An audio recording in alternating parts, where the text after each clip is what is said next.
Rita lives in a very remote place, 5 hours away from the nearest birth centre. She has had all 4 antenatal checkups and plans to have her baby in a birthing centre. In Rita's 9th month of pregnancy, her labour pain suddenly starts. Her labour progresses very fast. The female community health volunteer realises they do not have enough time to reach the birthing centre and suggests that they should go to the home of Nima, a local nurse, where Rita can have her baby. Nima is the nurse who will help Rita give birth. Nima knows that lots of bleeding after birth is a real danger, so she firstly looks for signs that could show this may be a risk. She asks Rita if she has been having labour pains for more than 8 hours after the active phase of labour began. Nima checks that Rita's cervix is not more than 4 centimetres dilated. If she has had more than 4 babies already, whether she has bled a lot during a previous pregnancy or birth. She also checks if Rita is anemic. Nima does a thorough examination of the mother and baby.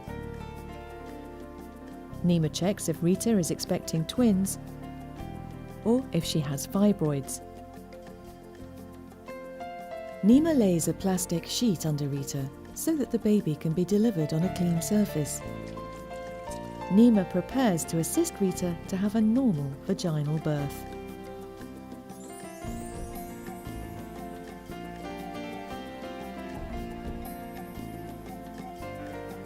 Once the baby has been delivered, Rita takes the 3 tablets of 200 micrograms of misoprostol. If Rita is expecting more than 1 baby, she should not take misoprostol until the 2nd baby has been delivered. Misoprostol tablets reduce the risk of postpartum hemorrhage. They are supplied to pregnant women by the female community health volunteers during the 8th month of pregnancy with proper counselling. Nima helps Rita to breastfeed her newborn baby because it helps the uterus to contract, which assists delivery of the placenta and reduces the risk of bleeding. She then checks for vaginal, cervical, perineal and paraurethral tears. Everything appears normal. Nima checks that the edges of the membranes of the placenta are smooth and do not appear incomplete. She also checks that the cotyledons are all present and no placental tissue has remained inside the uterus. If the placenta is delivered incomplete, then there will be a high chance of heavy bleeding later. Once the placenta is delivered, Rita begins to bleed.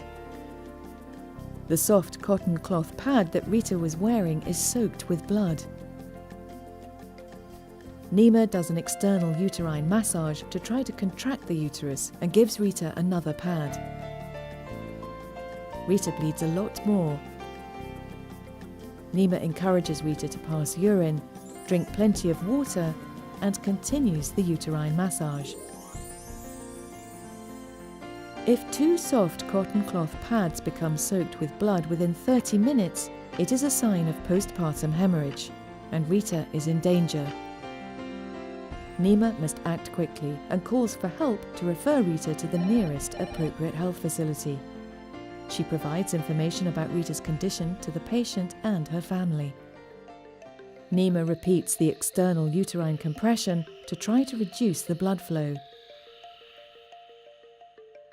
Nima checks Rita's blood pressure, pulse rate, respiration rate and temperature. Rita is showing symptoms of losing too much blood. Her heart rate is very fast, with a pulse rate of more than 110 beats per minute. Her systolic blood pressure is less than 90 millimeters of mercury. She's gasping for breath. She has become pale. She is sweating. Nima keeps Rita with her feet up and head down to try to reduce the flow of blood. Help arrives to take Rita to the nearest appropriate health facility where she will receive the care she needs to stabilize her condition. Rita and baby should be taken to the nearest health centre as soon as possible for further treatment. Rita should be under medical observation for at least 2 hours to ensure she's out of danger.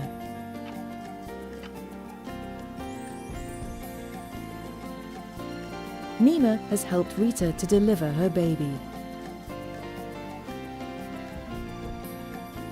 She has given misoprostol to the mother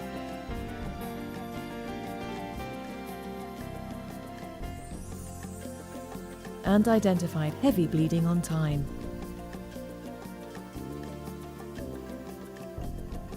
Nima has referred Rita and baby to the appropriate health centre for further treatment.